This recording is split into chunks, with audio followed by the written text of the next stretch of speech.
കൊച്ചത്തിനിപ്പോ വന്നു പഴം തിന്നുമായിരിക്കും. കായ്ബലോട്ട് തരത്തുമില്ല, ഉള്ള കായ്ബലം എല്ലായിടത്തും കയറ്റുകയും ചെയ്യും. എന്താടാ പണിക്ക് പോകാതെ? എന്റെ ചേട്ടൻ ഇവിടെ കിടന്ന് എന്തുമാത്രം കഷ്ടപ്പെടുന്ന? നിനക്ക് എന്തെങ്കിലും ഈ മനുഷ്യനെ ഒന്ന് സഹായിച്ചൂടെ?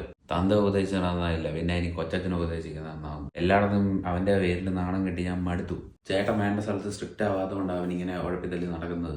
ഉഴപ്പൊന്നും അല്ല കൊച്ച, ഞാൻ ജോലിയൊക്കെ നോക്കുന്നുണ്ട്. പക്ഷെ ഇപ്പൊ PG ഒന്നും ഇല്ല, ജോലി കിട്ടാൻ ഭയങ്കര പാടാ. എടാ നാട്ടിലൊക്കെ എത്ര പേരാണ് PG എടുത്ത് വെറുതെ നടക്കുന്നത്? എന്റെ അച്ഛൻ PG ഞാനും PG ഒരു കാര്യവും ഇല്ല. ഈ പ്രശ്നം എന്റെ തലേന്ന് ഒഴിവാക്കിയില്ലെങ്കിൽ ഇന്ന് മൊത്തം എന്നെ ഇവിടെ നിർത്തിയിട്ട് വഴിയുണ്ട്.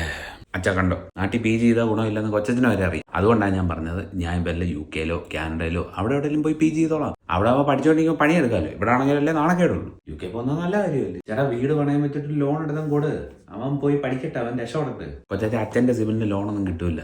ഞാനിത് അച്ഛനോട് ഓൾറെഡി പറഞ്ഞതാ. അപ്പോഴാ പറഞ്ഞത് അപ്പൂപ്പൻ്റെ കുറച്ച് സ്ഥലം ഭാഗം വെക്കാനുണ്ട്, അപ്പൊ അതിൽ നിന്ന് കിട്ടുന്ന പൈസ എടുത്ത് അച്ഛൻ എനിക്ക് തന്നിട്ട് UK പോകാൻ. അതേന്ന് ഭാഗപ്പ് ഞാൻ അറിഞ്ഞില്ലല്ലോ. അല്ലേ ഏട്ടാ, അച്ഛൻ ചേട്ടന് വേണ്ടിയുള്ളതല്ലേ ഓൾറെഡി എഴുതി തന്നല്ലേ? ചേട്ടനല്ലേ എഴുതി വാങ്ങിച്ചതല്ലേ? ഇനിയിപ്പോ എന്താ ഭാഗം വെക്കാനുള്ളത്? അല്ല അച്ഛൻ എന്നോട് പറഞ്ഞു കുടുംബവസ്തുവിന്റെ പുറകിലുള്ള 2 ഏക്കർ ഭാഗിക്കാനുണ്ട്. അല്ല അപ്പൊ അതിൽ കുറച്ച് അച്ഛൻ അവകാശപ്പെടാണെന്ന്. അപ്പൊ അത് കള്ളമായിരുന്നു വെച്ചാ? ചോട്ടന്റെ മനസ്സിലിരിപ്പതാണല്ലേ ചേട്ടാ. അല്ല അതിപ്പോ അച്ഛൻ ഭാഗം വെച്ചിട്ടില്ലല്ലോ വീട്. 15 കൊല്ലം മുമ്പ് ബിസിനസ് തുടങ്ങാനെന്നും പറഞ്ഞു ചേട്ടൻ ഒരു ആധാരവും മേടിച്ചോണ്ട് പോയതാ.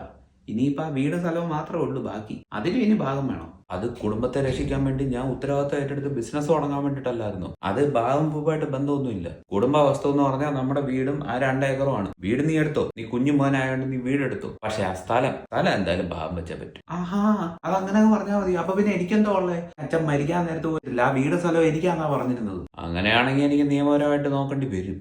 എന്നാ കൊണ്ട് കേസ് കൊടുക്കും, ഞാനും കേസ് കൊടുക്കും. 15 കൊല്ലം മുമ്പ് എഴുതി വാങ്ങിച്ചതിന്റെ പേര് ഞാനും കേസ് കൊടുക്കും. ഞാൻ പിന്നെ എന്നെ ഉണ്ടാക്കാൻ നിൽക്കുക. നീ കേസ് കൊടുത്താൽ ഞാനും കേസ് കൊടുക്കും. നമ്മുടെ 2 പേരുടെ വക്കീൽ ഒരാളാ, അത് നീ ഓർത്തോണം. ഒരു മിനിറ്റ്, എനിക്കൊരു കാര്യം പറയാനുണ്ട്. എന്താ നിങ്ങളെ സംസാരിച്ചൊരു തീരുമാനമൊക്കെ ഞാൻ ചൂണ്ടയിടാൻ പോയിട്ട് വരാം. നീ എവിടെയും പോ, ഇതിനൊരു തീരുമാനം ഉണ്ടാക്കാം ആദ്യം.